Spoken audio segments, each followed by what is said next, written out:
సుమన్ టీవీలో మీ personal and business promotions కోసం కింది నెంబర్కి కాంటాక్ట్ చేయండి. Welcome to Suman TV. నేను మీ శ్రీను. ప్రస్తుతం మనం కాకినాడ జిల్లా తుని నియోజకవర్గంలో ఉన్నాం. అయితే ప్రస్తుతం ఇక్కడ హవేలీ దాబా వద్ద ఉన్నాం. ఎవరైతే పల్లె జాన్ ఉన్నారో జాన్ మనతో ఉన్నారు. అయితే ఇంటర్మీడియట్ ఫలితాలు రావడం జరిగింది. ఇంటర్మీడియట్ ఫలితాల్లో తుని రాజా కళాశాలలో ప్రథమ స్థానంలో ఉత్తీర్ణత అయ్యాడు. అయితే 918 మార్కులతో ఉత్తీర్ణత అయ్యాడు. అయితే జాన్ అయితే రాత్రిపూట డాబాలో పనిచేస్తూ ఈ ఇంటర్మీడియట్ ని పూర్తి చేశాడు.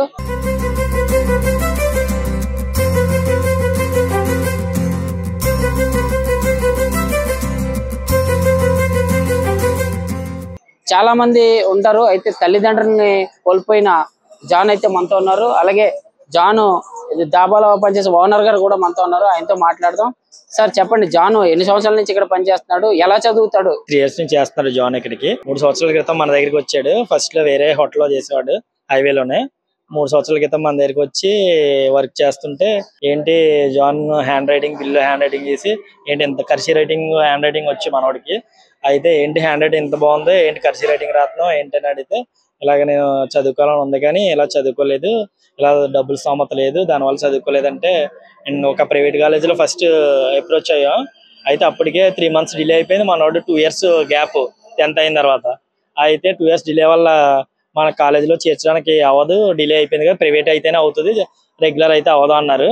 తర్వాత ఇంకా మనకి ఒక సార్ తెలుసుంటే గవర్నమెంట్ కాలేజీలో ఆ సార్ ద్వారా మనోడిని వొకేషనల్ కోర్స్ లో రికమెండ్ చేసి మనోడి దగ్గర సార్ దగ్గరికి కూడా మనోడు 1 week మనం చెప్తే అలా తిరిగితే సార్ కూడా మంచి హృదయంతో మనోడికి ఆ రాజా కాలేజీలో సీట్ ఇప్పిస్తే అప్పటి నుంచి మనకి మనోడు సాయంత్రం ఈవినింగ్ డ్యూటీ ఫుల్ డ్యూటీ చేసేవాడు. ఫస్ట్ ఫుల్ డ్యూటీ వద్దు, ఈవినింగ్ డ్యూటీ చేసుకో, రెగ్యులర్ గా వెళ్ళు కాలేజ్కి అని చెప్పేసి రెగ్యులర్ గా వెళ్ళేవాడు.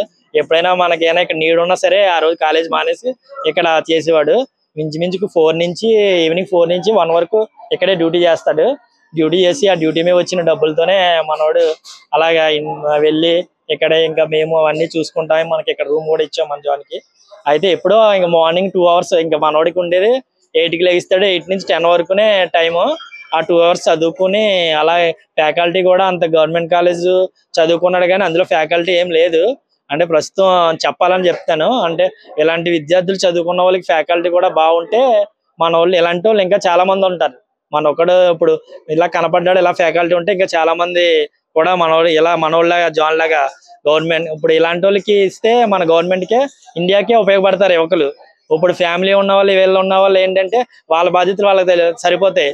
ఇలాంటి వాళ్ళని మన గవర్నమెంట్ సపోర్ట్ చేస్తే మన గవర్నమెంట్కి ఇండియాకే ఉపయోగపడతారు. కాబట్టి మన జాన్ బాగా చదివాడు. మేము ఫస్ట్ ఇయర్లోనే 450 వచ్చినాయి. అప్పుడే బాగా చదువుతున్నాం, ఏది కావాలితే అది చెయ్యి. మా ఓనర్స్ మేము ముగ్గురు మనోడికి సపోర్ట్ చేసాం. నువ్వు ఏది కావాలనే చెయ్యి. మనోడికి ఇప్పటికి 918 వచ్చింది. దానికి ముందే మనం ఎంసెట్ కట్టా మొత్తం మనోడు కట్టించాం ఆల్రెడీ. అప్పుడే రిజల్ట్ రాకముందే మనం ఎంసెట్ ప్రిపేర్ చేయించాలి. ఎంసెట్ కట్టించాము. మనోడు ఎంసెట్ లో కూడా మంచి రిజల్ట్ వస్తే ఆల్రెడీ దార్సిటి శ్రీనివాస్ గారు మనోడికి అండగా ఉంటా అన్నారు.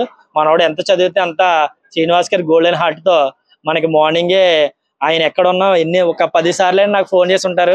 వచ్చే వరకు అసలు ఆగలే. అంత పెద్ద ఆయన మన ఫోన్ చేసి మనోడు వచ్చే వరకు వెయిట్ చేసి మనోడికి గోల్డెన్ హార్ట్ తో నువ్వు ఎంత చదువుకున్నా పర్లేదు, 10 lakhs అయినా 20 lakhs అయినా ఎంతైనా నేను ఉంటానని చెప్పి హామీ ఇచ్చారు, భరోసా ఇచ్చారు. నేను ఎవరినో అనుకోకు, నేను సొంత మీ అన్నిలా నేను చూసుకుంటానని మనకి దార్సిటి శ్రీనివాస్ గారు అయితే హామీ ఇవ్వడం జరిగింది. కాబట్టి మనోడు ఫ్యూచర్ లో మనోడు బాగా చదువుకుని ఇలాంటి వాళ్ళకి ఇంకొక 10 మందికి మనోడు కూడా హెల్ప్ చేయాలని ఎప్పుడు మా పార్ట్నర్స్ మనోడు మన దాబాలో ఉన్న కాడి నుంచి మనోడు మన సొంత తమ్ములాగే చూసాం. అలాగే ఎప్పుడు మేము తోడు ఉంటామని, ప్రతిదానికి మేము ఉంటామని మేము కోరుచున్నాం. అయితే జాను ఇక్కడ మనతో ఉన్నారు. అయితే నిరుపేద కుటుంబంలో పుట్టి జాను చిన్నప్పుడే తల్లిదండ్రులను కూడా కోల్పోయాడు. అయితే రాత్రి అంతా కూడా పనిచేసి ఉదయాన్నే కాలేజీకి వెళ్ళడం, మళ్ళీ సాయంత్రం రావడం, 8 గంటలు పనిచేయడం, ఇలా దాబాలో పనిచేస్తూ ఒక పార్ట్ టైం జాబ్ కింద చేసుకుంటూ, అలాగే ఎవరూ లేని ఎవరైతే జాన్ ఉన్నాడో ఆయన సింగిల్ గా కూడా ఇక్కడ రూమ్ ఇవ్వడం జరిగింది. ఈ దాబాలోనే వెనక్ సైడ్ ఒక రూమ్ కూడా దాబా ఓనర్ అయితే రూమ్ ఇచ్చారు. ఈ రూమ్ లోనే ఉంటూ ఇక్కడే తింటూ ఇక్కడే పడుకుని ఒక 1 2 గంటలు పడుకుని మళ్ళీ ఉదయాన్నే కాలేజ్కి వెళ్ళి ఇన్ని మార్కులు సాధించాడు. అయితే జాన్ కూడా మనతో ఉన్నాడు, ఒకసారి జాన్ తో మాట్లాడదాం. జాన్, ఈ 3 సంవత్సరాల నుంచి కూడా నువ్వు ఇక్కడ దాబాలోనే పనిచేస్తున్నావు. దాబాలో పనిచేస్తూ 918 మార్కులు నీకు ఇంటర్మీడియట్ లో రావడం చాలా హర్షించదగ్గ విషయమే.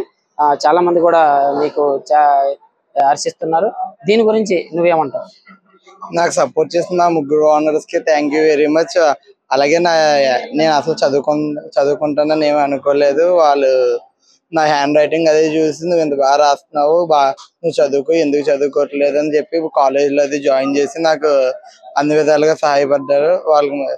వాళ్ళ ముగ్గురికి థ్యాంక్ యూ సో మచ్. ఇలాంటి వ్యక్తులు ఇంకా ఉన్నత స్థాయికి ఎదగాలని కూడా ఇక్కడ ఉన్న వాళ్ళందరూ కూడా చాలా మంది అంటున్నారు.